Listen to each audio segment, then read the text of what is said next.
Om, halo semua. Masih mau bahas tentang apa ini, Rehan? Kita mau lanjut yang hafal tamu saja Pak Vicenka. Oh, begitu. Iya. Oke. Jadi Lukas pasal 6.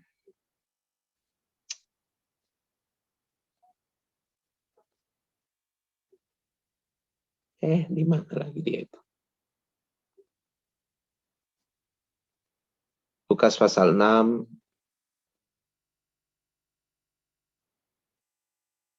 Ya.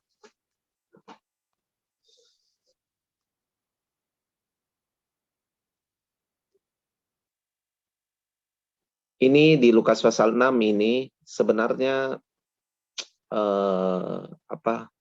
banyak sekali hal-hal yang esensi yang Tuhan Yesus lepaskan di sini, termasuk perkataan yang di Matius pasal 5 ayat 1 sampai 12 itu ada di sini. Tapi kalau kita mulai dari ayat 27, nah coba lihat itu. Nah, ayat 27 itu dimulai dengan begini. Kasihilah musuhmu, berbuatlah baik kepada orang yang membenci kamu. Mintalah berkat bagi orang yang mengutuk kamu, berdoalah bagi orang yang mencaci kamu. Barang siapa menampar pipimu yang satu, berikanlah juga kepadanya pipimu yang lain. Dan barang siapa mengambil jubahmu, biarkan juga ia mengambil bajumu.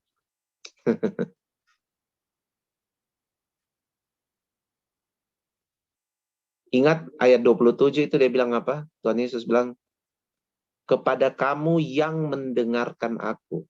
Oke, kalau kamu mendengarkan Tuhan Yesus, maka Tuhan Yesus bilang, dengar ini baik. Kasihi musuhmu. Kasihi musuhmu. Ingat hukum yang terutama adalah apa? Kasihilah Tuhan Allahmu dengan segenap hatimu, dengan segenap jiwamu, dan dengan segenap akal budimu. Nah, dari segenap-segenap itu, ya, mengasihi Tuhan itu, terus kemudian kamu mendapati bahwa hukum kedua adalah mengasihi Tuhan. Nah, kalau kamu kehilangan kalau kamu kurang mengerti lagi ini penjelasan tentang ini, silahkan lihat saja di YouTube yang mengalami hukum yang terutama itu judulnya. Dan kamu kembali lagi dengar itu. Karena saya tidak mungkin terangkan lagi. Tapi ini semua bersambung ke situ. Nah, coba ya. Kasihlah Tuhan Allahmu dengan segenap hatimu, segenap jiwamu, segenap akal budimu. Lalu kemudian dari situ muncullah kasihilah sesamamu manusia seperti kamu mengasihi dirimu sendiri. Lalu kemudian muncul ini, kasihilah musuhmu, berbuat baiklah. Kasihilah musuhmu dulu lah. Nah, kasihilah musuhmu ini merupakan rangkaian dari kasihilah sesamamu seperti kamu mengasihi dirimu sendiri. Musuh itu sesama kita. Sesama apa? Sesama manusia. Ya kan? Kamu tidak bermusuhan dengan meja. Kamu tidak bermusuhan dengan kulkas. Kamu bermusuhan dengan manusia. Musuhmu itu adalah sesama manusia. Nah, ternyata kasihilah sesamamu manusia seperti kamu mengasihi dirimu sendiri. Itu berlaku kepada musuhmu. Bahwa kamu harus mengasihi musuhmu seperti kamu mengasihi dirimu sendiri. Nah, mengasihi diri sendiri ini harus dilihat dalam terang kita mengasihi Tuhan dengan segenap hati, jiwa, dan akal budi. Jadi, mengasihi diri sendiri ini bukan sesuatu yang membanggakan diri sendiri. Bukan ya. Sekali lagi, mengasihi diri sendiri ini itu datang dari kemampuan kita, latihan kita mengasihi Tuhan dengan segenap jiwa, hati, dan akal budi. Nah, coba lihat ini. Mengasihi musuh kita seperti mengasihi diri kita sendiri.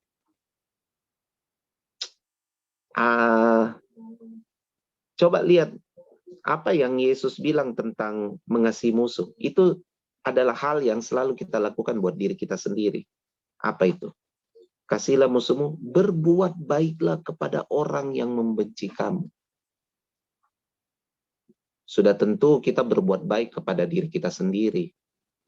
Kita kan melihat kepentingan-kepentingan di sekitar kita ini harus yang baik buat diri kita. Ternyata buat musuh kita juga harus begitu, berbuat baik. Kamu tahu tidak tinjauannya soal berbuat baik ini? Tinjauan dari kata berbuat baik ini adalah ini. Carilah keuntungan bagi mereka yang membenci kamu.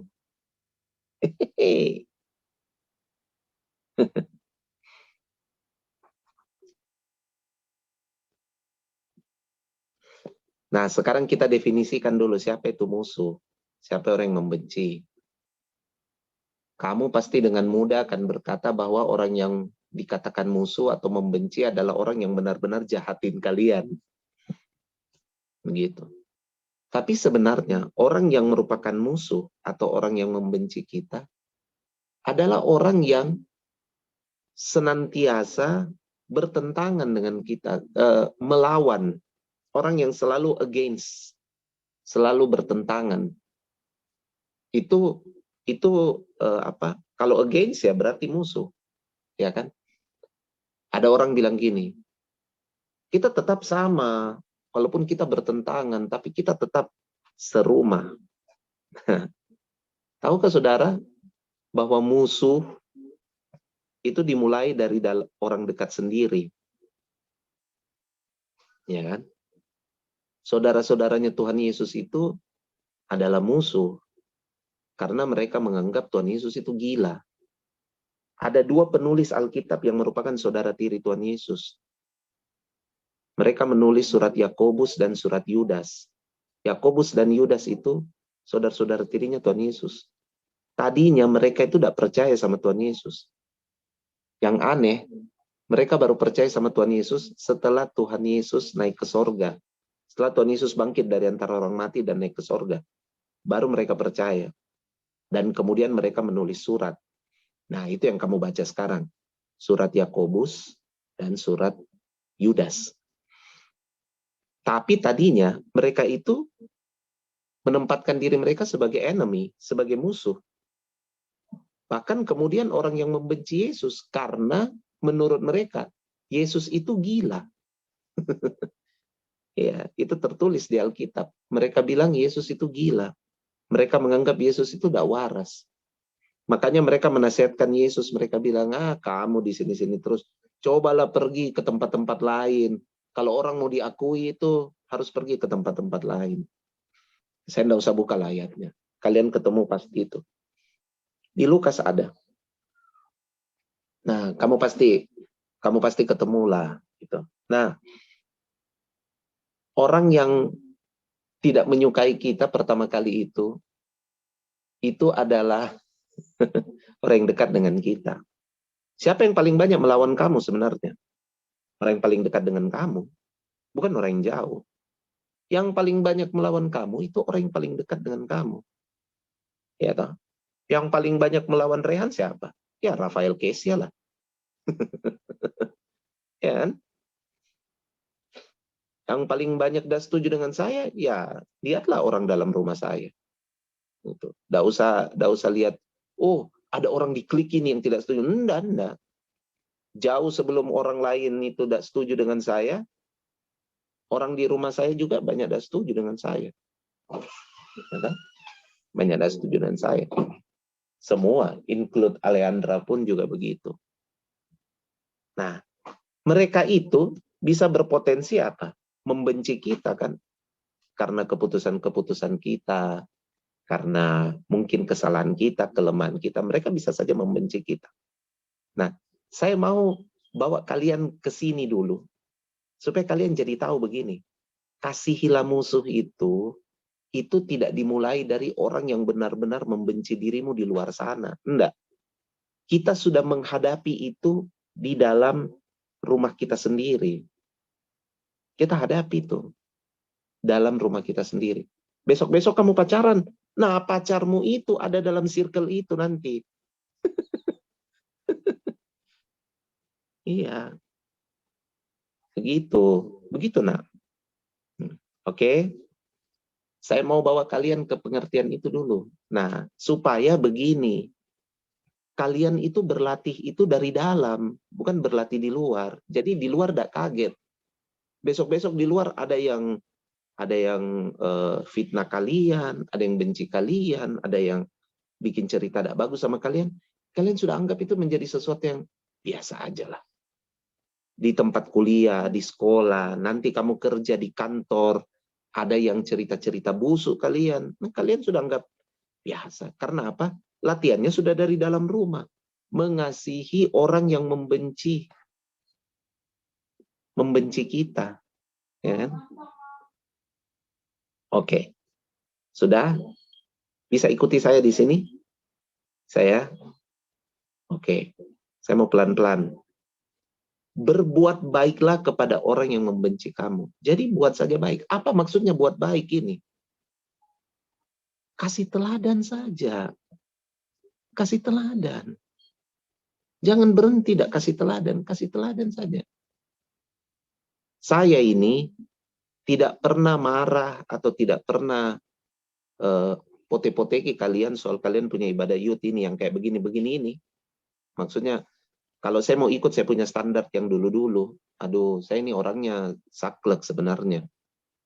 Saya ini orangnya sebenarnya agak perfeksionis.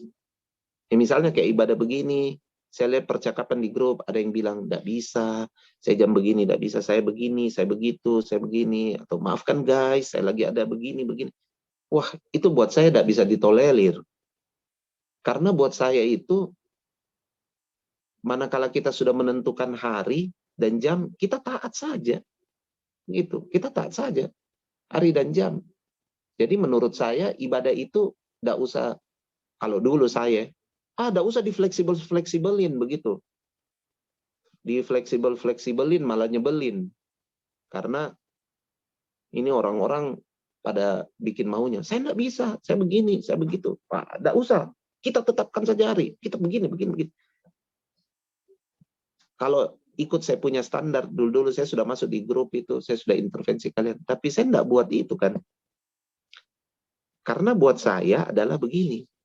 Saya harus berbuat baik kepada orang yang mungkin saja ya, kalau misalnya saya menerapkan standar itu sama kalian, saya masuk di grup, mungkin kalian yang tidak setuju atau apa, mungkin sampai pada taraf membenci mungkin, maksudnya, dede jengkelku ini Pak Pican, dede, dia sudah tunjuk kita jadi ketua, baru dia yang atur, baru dia jadi begini, ini sudah tahu kita tidak bisa, kita begini, kita juga ada pelayanan, kita begini, bisa saja begitu kan, tapi saya tidak buat itu. Karena saya mau berbuat baik. Berbuat baik itu apa? Memberi teladan. Kasih saja teladan. Ya toh. Pernahkah kalian dengar saya pote-pote cuma gara-gara kita punya ibadah lama dimulai atau apa? Tidak pernah. Saya tidak pernah begitu. Karena saya mau kamu menyerap teladan. Iya toh. Kamu kan sudah besar-besar. Kalau kalian umur-umur kayak Adel, kayak Aleandra, begitu, itu saya pote-pote. Tapi kan kalian ini sudah dewasa. Jadi kan sangat tidak perlu digituin. Kalau kalian masih perlu digituin, biarlah tugas orang tua kandungmu saja yang gituin kalian. Saya enggak. Saya enggak. Nah, bahkan sama anak saya sendiri pun, saya itu sudah, ya ampun, saya udah ada ini. Contoh yang paling klasik saja itu soal pekerjaan rumah lah. Jemur pakaian, cuci piring, atau apa. Saya memang suruh, tapi kalau mereka tidak buat, saya cuci sendiri. Saya cuci sendiri. Terus kalau tinggal saya sadarkan saja kesadarannya. Jadi misalnya begini, kalau misalnya kalau misalnya mereka ada urusannya begitu toh, ada urusannya. Tolong dulu, saya mau pergi sekolah, saya begini. Saya biasa bilang begini. Kan bukan saya yang sekolah, kamu yang sekolah. Kamu uruslah. Biasa saya bilang begitu. Saya sudah tidak mau marah-marah. Karena kalau untuk soal piring, kan mereka suka bilang begini. Bukan saya yang makan, kenapa saya yang cuci? Nah, saya juga bilang, bukan saya yang sekolah. Saya enggak urus. Kan begitu. Nanti setelah mereka cari-cari tahu, bilang, coba kamu pikir itu soal piring. Piring itu, kamu bilang bukan saya. Di sini, saya sudah ajar, saya punya anak-anak. Tidak ada itu namanya, saya punya, saya sudah ini, saya begitu. Tidak ada. Jangan bikin jasa-jasamu jadi lebih tinggi di sini. Nggak ada. Saya bahkan tidak bikin jasa saya lebih tinggi di sini. Nggak ada. Jadi, Yesus yang menjadi pahlawan di sini. Bahkan orang tuamu bukan.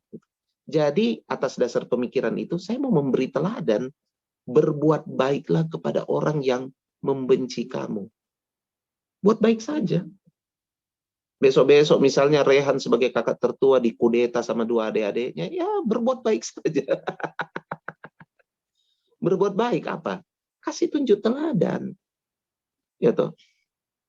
Kasih tunjuk teladan saja. Itu berbuat baik. Yang paling lucu adalah ayat 28.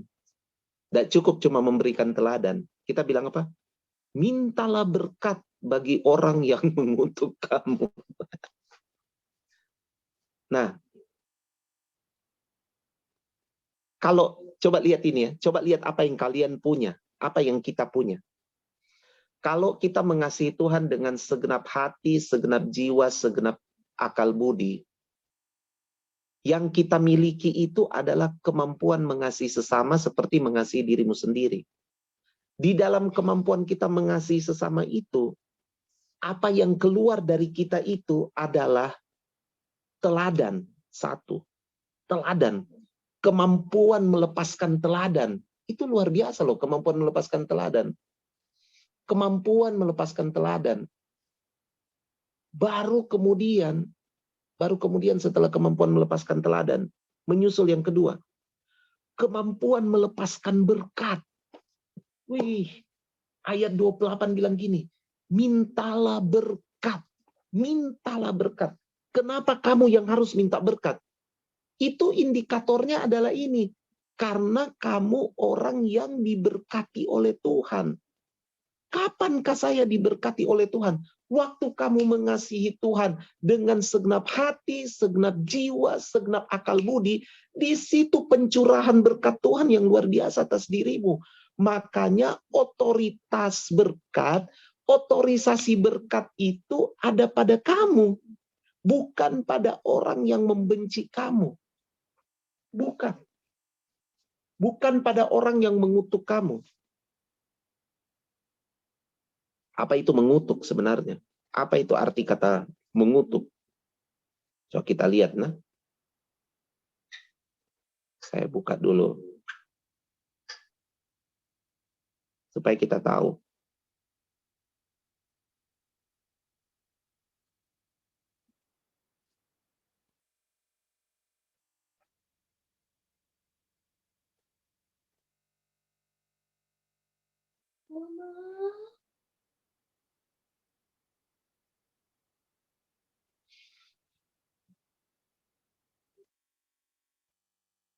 Nah,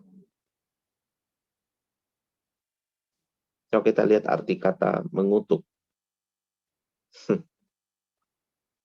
Mengutuk itu bahasa aslinya adalah katarahomai. Susah sekali nih. Katarahomai. Itu bahasa aslinya mengutuk. Dia punya arti itu adalah melepaskan kekuatan setan ke atasmu. Apakah itu kekuatan setan? Apakah itu kekuatan setan? Kekuatan setan itu adalah membenci, mengutuk. Kalian tahu itu mengutuk apa? Mengutuk itu ya seperti ini. Memang kau bodoh. Itu mengutuk. Ya. Memang kau tolol. Memang kau tidak punya otak. Nah, itu kan mengutuk. Ya. Nah, mengutuk itu katanya melepaskan kekuatan setan ke atas orang tersebut. Nah, pikir-pikir ulang nih. Tapi, buat orang-orang yang melepaskan itu ke atas dirimu, minta berkat. Kenapa orang mengutuk? Karena mereka kekurangan berkat ternyata. Nah, sekarang kita punya paradigma. Kalau ada yang kutuk kalian, ya, kalau ada yang kutuk kalian, kalian harus kasihan sama orang itu. Karena apa? Orang itu kekurangan berkat. Itulah sebabnya Tuhan Yesus bilang gini, mintakan berkat untuk mereka, kasihan. Minta. Karena waktu mereka mengutuk itu, mereka sedang kekurangan berkat. Wong yang dilepaskan adalah kuasa setan. Iya toh, yang dilepaskan adalah kuasa setan. Masa kita mau? Kasihan orang-orang seperti itu. Jadi manakala dia mengutuk, kita bilang, kasihan, jangan. Kita berkati dia. Karena dia lagi kekurangan berkat. Makanya mulutnya penuh dengan kutuk. Penuh dengan kata sia-sia. Ya toh? Pernah terluka tidak kalau orang tua tiba-tiba bilang kamu, memang kamu anak tidak berguna. Nah, waktu orang tua bilang begitu, kamu harus segera berkati mereka. Karena mereka itu ada dalam posisi tidak menyadari berkat yang ada dalam diri mereka. Berkati mereka. Coba lihat ya, kalau semua orang Kristen mempraktekkan ini dunia jadi bagus. Karena apa? Atmosfernya semua itu adalah atmosfer berkat. Begitu kutuk dilepaskan, berkat juga dilepaskan. Begitu kutuk dilepaskan, berkat cover. Wah, luar biasa tuh. Luar biasa. Berdoalah bagi orang yang mencaci kamu. Kemampuan yang ketiga adalah, tadi kemampuan kedua adalah melepaskan berkat. Kemampuan yang ketiga adalah kemampuan untuk berdoa. Kemampuan untuk berdoa lebih tekun, lebih sering. Kalau banyak yang mencaci kamu kan jadi lebih sering kamu berdoa. Karena apa? Tuhan Yesus perintahkan berdoa buat orang yang mencaci. Jadi kita harusnya bersyukur waktu orang Kristen itu dicaci-caci di medsos. Tidak apa-apa. Kayak Ustadz Abdul Somad, kayak siapa itu yang akhirnya meninggal juga karena COVID, Tengku Zulkarnain, padahal orang Cina itu. Nah, kayak begitu gitu. Ya tidak apa-apa. Kita berdoa. Semakin banyak yang mencaci kita, semakin kita didorong untuk punya waktu berdoa. Karena apa? Karena orang-orang yang seperti itu butuh doanya kita. Wah, berarti apa kalau berdoa? Kalau berdoa itu berarti apa? Bersekutu dengan Tuhan. Bergaul dengan Tuhan. Semakin banyak yang mencaci kamu, semakin kamu didorong untuk semakin intim dengan Tuhan. Bagus toh? Bagus. Nah, coba lihat itu.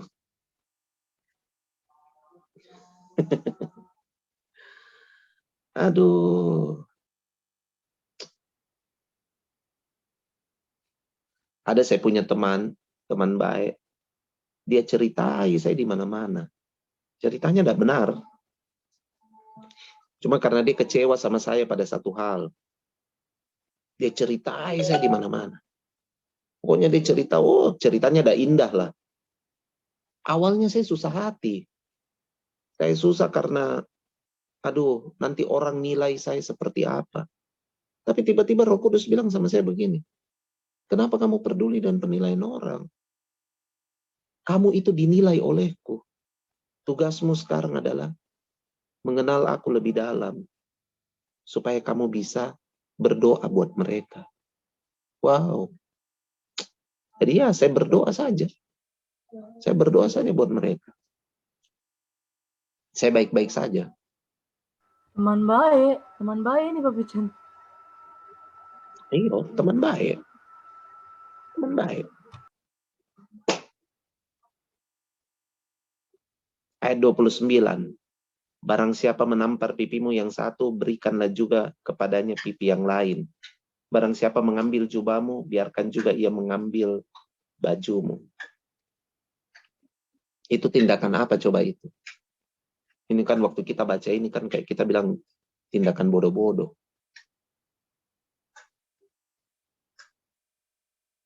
Kalau orang mau sakiti kita, kalau orang mau sakiti kita, jangan pernah memberontak. Dia mau sakiti kita di sisi ini, ya ada apa-apa, sakiti saja. Dia mau ambil apa yang ada, kasih saja. Kasih saja. Karena ini sebenarnya prinsip ayat 29 ini, kamu harusnya ingat film Kung Fu Panda 3. Kamu ingat tidak film Kung Fu Panda 3 terakhirnya? Kung Fu Panda 3 atau Kung Fu Panda 2 sih? Saya lupa. Pokoknya yang ceritanya itu begini. Ada orang dari dunia arwah. 3 ya. Dari dunia arwah. Dia mau kumpul kekuatan. Jadi dia ambil semua kekuatan-kekuatan dari pendekar ini, pendekar itu. Dan terakhir dia mau ambil kekuatannya si Po. Dia mau ambil. Tapi dia ini ternyata sudah overload. Dia sudah overload. Sudah banyak sekali kekuatan. Nah, bagaimana caranya Po kalahkan ini musuhnya? Po kalahkan musuhnya ini dengan memberi kekuatannya. Dia beri kekuatannya.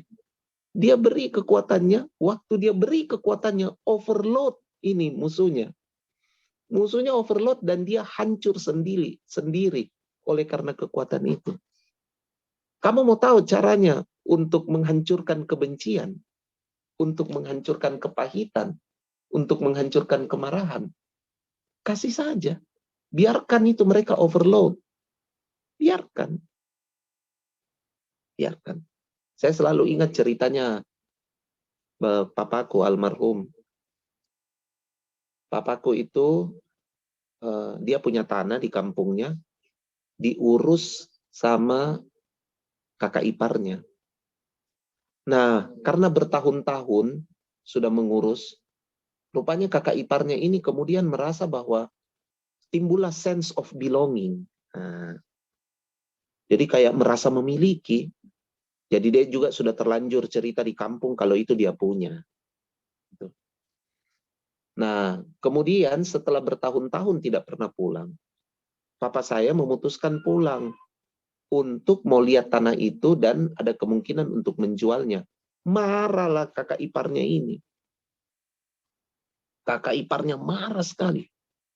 Dia telepon, dia maki-maki papa, dia maki-maki papa. Dia marah, dia begini, pokoknya dia marah. Papa saya itu sampai akhirnya mungkin karena terganggu, naik tekanan darahnya, sakit. Untung enggak stroke. Naik tekanan darahnya. Naik tekanan darahnya. Wah, oleng dia. Oleng. Nah, gara-gara naik tekanan darahnya itu, dia tidak jadi berangkat ke Manado. Tidak jadi. Nah, tanpa sepengetahuan papa saya, tetapi diketahui oleh seluruh orang di kampung papa saya. Kakak ipar papa saya itu sudah mengasah peda. Peda itu parang. Jadi dia asah peda. Dia sudah asah parang untuk menyambut papa saya. Jadi kalau papa saya masuk di kampung, dia parangi. Semua orang kampung sudah tahu. Kalau dia akan sambut adik iparnya dengan cara begitu. Kan dia nak mau kehilangan apa yang bukan miliknya. Lucu ya, dia tidak mau kehilangan apa yang bukan miliknya. Jadi, papa saya tidak tahu itu.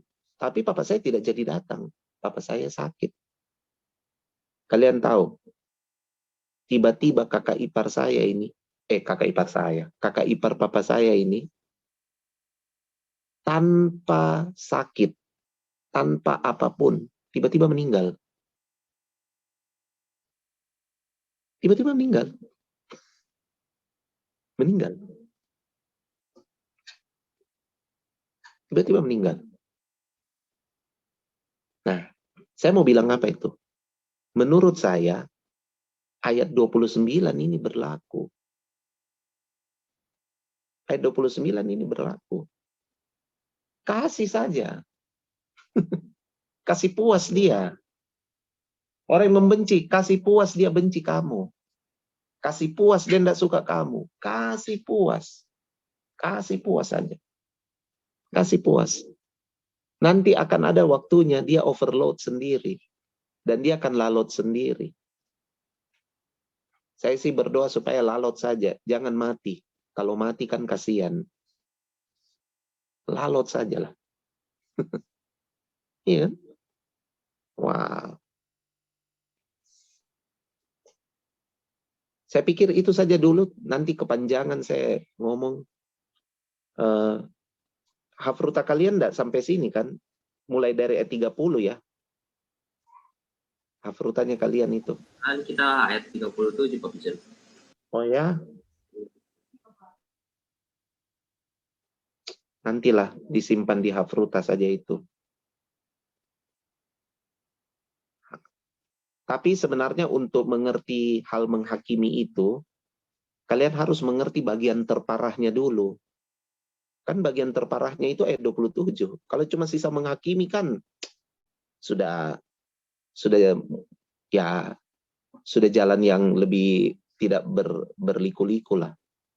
Tapi kalau musuh, wah itu lebih berliku-liku teman. Jadi biarlah kalian mengerti dulu dari situ, gitu. Biarlah kalian mengerti dulu dari situ. Nah, sampai 30 lah ya. Coba 30. 30 itu bilang gini. Berilah kepada setiap orang yang meminta kepadamu, dan janganlah meminta kembali kepada orang yang mengambil kepunyaanmu. Sebenarnya yang paling banyak meminta dari kamu itu adalah orang-orang yang tidak kamu sukai loh. Iya. Orang-orang yang kita tidak suka itu dia banyak minta. Kenapa juga kalian jadi tidak suka? Karena mungkin dia banyak minta. Jadi kalian tadinya suka jadi tidak suka. Tapi Tuhan bilang gini. Ini masih dalam konteks musuh loh ini. Masih dalam konteks musuh. Ingat, lihat perikopnya. Kasihilah musuhmu. Ya kan? Berilah kepada setiap orang yang meminta kepadamu. Dan janganlah meminta kembali. Beri apa yang kamu punya. Yang kamu tidak punya, ya jangan diberi. Saya ulang lagi. Beri apa yang kamu punya. Yang kamu tidak punya, ya jangan diberi. Begini, saya mau kasih tahu kalian. Daripada kamu tunggu-tunggu orang yang tidak suka sama kamu, orang yang membenci kamu, itu meminta banyak hal dari dirimu, berlatihlah memberi pada orang-orang yang mengasihi. Iya, berlatih. Jangan bersungut-sungut itu, kasih persembahan kek, atau membantu orang kek, atau apa. Jangan bersungut-sungut. Karena daripada orang yang kamu tidak suka, yang akan meminta banyak hal dari kamu, berlatihlah. Berlatihlah dari sekarang. Berlatih saja. Ada teman yang dalam masa pandemi ini dia malas kasih persembahan ke gereja. Dia bilang katanya, kita juga lagi susah, kita juga lagi begini. Tiba-tiba dia cerita sama saya, dia bilang, aduh saya lagi susah ini. Kenapa? Saya punya ipar pinjam uang sama saya, sampai sekarang dia belum kasih kembali. Saya sudah minta-minta, tapi dia, ya, kita juga jadi tidak enak hati mau tagih, karena memang juga masa-masa ini, masa-masa lagi susah. Saya cuma berpikir begini, dia sudah menolak untuk memberi pada level yang lebih mudah. Ya, dia dipaksa belajar memberi pada level yang lebih sulit. Jangan. Rajinlah memberi. Rajinlah memberi. Rajin. Beri apa saja. Orang tuamu minta begitu, minta tenagamu, minta perhatianmu, beri. Selama kamu masih bisa beri. Jangan biarkan game atau media sosial mendapat lebih banyak dari kamu daripada orang-orang yang pantas mendapatkannya. Jangan. Karena waktu kamu beri pada game, kamu beri pada media sosial, kamu memang sudah tidak dapat meminta kembali apa yang kamu beri. Tidak dapat.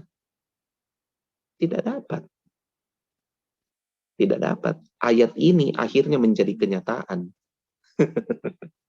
Ayat ini akhirnya menjadi kenyataan. Ada banyak orang yang tidak bisa mengambil kembali kesehatan, tidak bisa mengambil kembali waktu, tidak bisa mengambil kembali hubungan yang benar, karena mereka telah memberinya kepada tempat-tempat yang tidak dapat memberikan kepada mereka balik. Tidak dapat. Setidaknya waktu kamu beri sama manusia, sekalipun manusia itu membenci kamu masih bisa mendapatkannya kembali. Tapi kalau kamu beri itu kepada game online, medsos, atau apapun itu, dia tidak akan mengembalikan itu kepada kamu. Dia ambil. Waktumu, dia ambil. Perhatianmu, dia ambil. Dan dia tidak dapat mengembalikan itu sama kamu. Karena memang tidak bisa. Iya toh? Jadi, beri. Saya berharap dengan lebih memahami perkataan Yesus di sini, kalian lebih memahami apa yang ayat hafrutannya kalian. Kalian akan lebih tajam merenungnya begitu. Oke, saya selesai. Saya rasa saya cukup. Kalau kalian masih mau ada yang mau ditanyakan atau apa, silahkan.